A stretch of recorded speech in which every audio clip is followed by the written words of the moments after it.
I'm very grateful to attend today and say a few words on the Equality and Human Rights Commission. As we celebrate what has been won by workers campaigning over many, many years, we still unfortunately face the bold reality of discrimination and unfairness in the workplace. I'm very pleased to be here and say what's happened recently at the Equality and Human Rights Commission at a time when the national and international community as a whole is facing unprecedented economic, political and equality challenges. Many of you will know the Equality and Human Rights Commission is there to promote and enforce compliance with legislation set out in the Equality Act 2010, looking at areas of ethnicity, gender, disability, age, gender reassignment, sexual orientation, religion and belief or no belief, pregnancy and maternity, marriage and civil partnership. We are also the UK's United Nations accredited national human rights institution responsible for protecting and promoting human rights.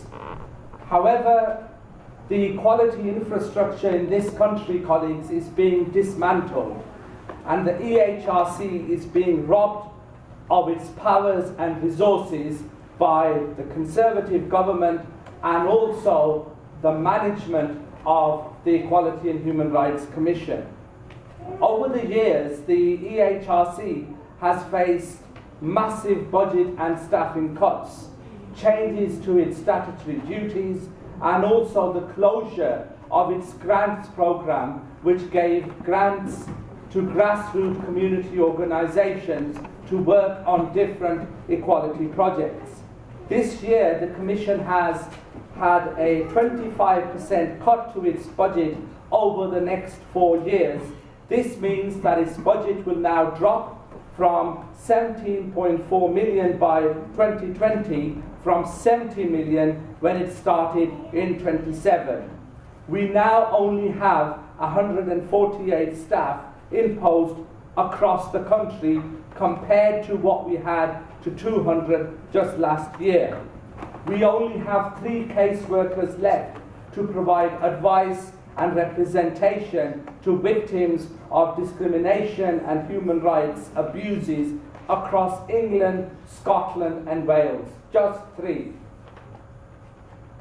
Early this year, on the 9th of February, the EHRC took the unprecedented decision to sack 7 PCS and Unite members by email whilst we were on strike opposing an unfair and biased restructuring process. I was one of the victims. Our members were striking because 9 members were at risk of compulsory redundancy, even though there were at least 30 commission vacancies. It was engineered compulsory redundancies. Our emails accounts were blocked within 10 minutes of receiving the notices. We could not even send emails to our union colleagues to take advice. I was a victim after 17 years of service to the Equality and Human Rights Commission. We were given 24 hours to clean our desks. We were told to hand in our IT equipment, but unfortunately nobody arrived on that day as they were cowards to receive our IT equipment. We still have this in our possession and nobody from the Commission has dared to say, give this back to us now. Other 2 members later were also issued with compulsory redundancy notices. Let me tell you who those sacked members were. Out of those sacked members, all of them nearly had elected roles on the union's branch's executive committee, and 2 or 3 were lead trade union negotiators. We raised concerns on blacklisting of trade union victimization throughout the restructuring process.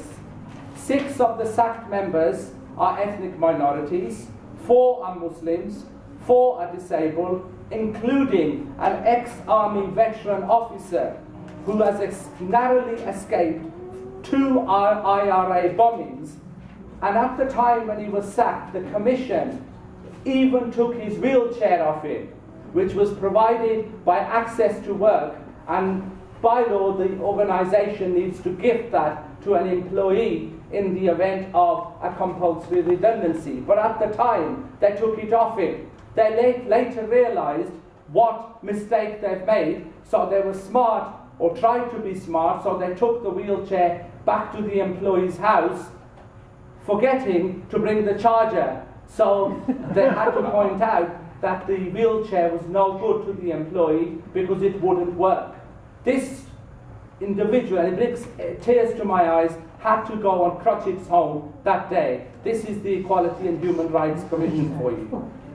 In opposition to this, hundreds of trade unionists around the country came to protest against this blatant attack on trade union rights. MPs, MSPs, assembly members joined the demonstrations, raised the issues in Parliament. It's completely beyond belief to understand why the government, and shamefully the EHRC management and the board, which has presided over these cuts and not set a single voice of opposition in the public domain against these cuts, would make these cuts at a time where there are increases in discrimination and hate crimes. Just look at the police figures for 2015. Compare them to the previous years.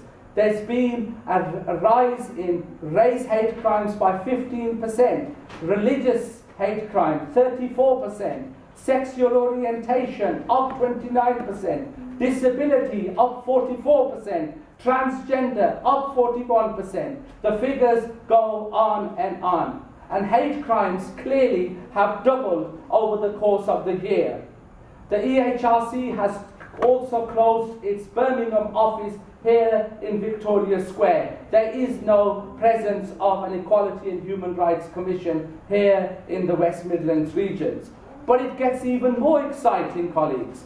When we were issued the first redundancy notices, our respectful union colleagues asked for the paperwork to find out what the criterion was to select these individuals for redundancy. We were told that the documents have been shredded. This now is subject of a complaint with the Information Commissioner's office, and they are looking into this. Colleagues, without a strong equality infrastructure, it will be completely difficult and hard to tackle inequalities and reverse back the setbacks that we've had in the years to come. And this is why gatherings like this are so important. And we need to ensure that equality and diversity remains on the decision makers' agenda, especially when the whole world and unfortunately the whole decision makers and the departments are all focusing on cuts and more cuts.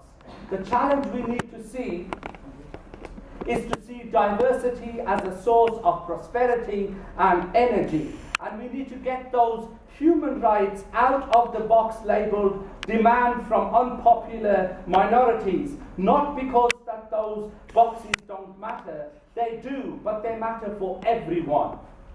So 2 fingers to a Tory government, 3 fingers up to my esteemed EHRC management, because they have treated us like garbage. And my colleagues in the trade union movement and all those people who care for equality and diversity will never forgive the current EHRC management. And the reasons they gave to us why we were no longer good was that our communication skills was not good enough. So as you can see, after 17 years of being in the commission and working in the public sector, I am struggling to speak English. And I have a strong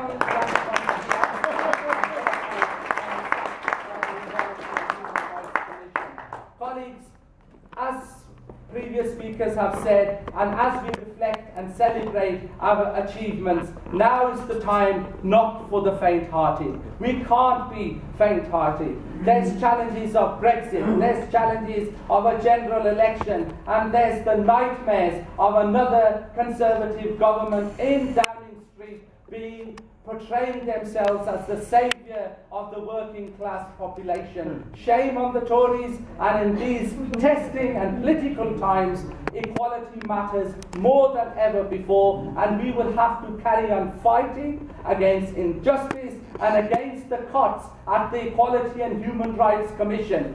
If these are the standards by the equalities regulator, God help us all. Any support you can give to our PCS campaign would be extremely appreciated. Once again, thank you very much.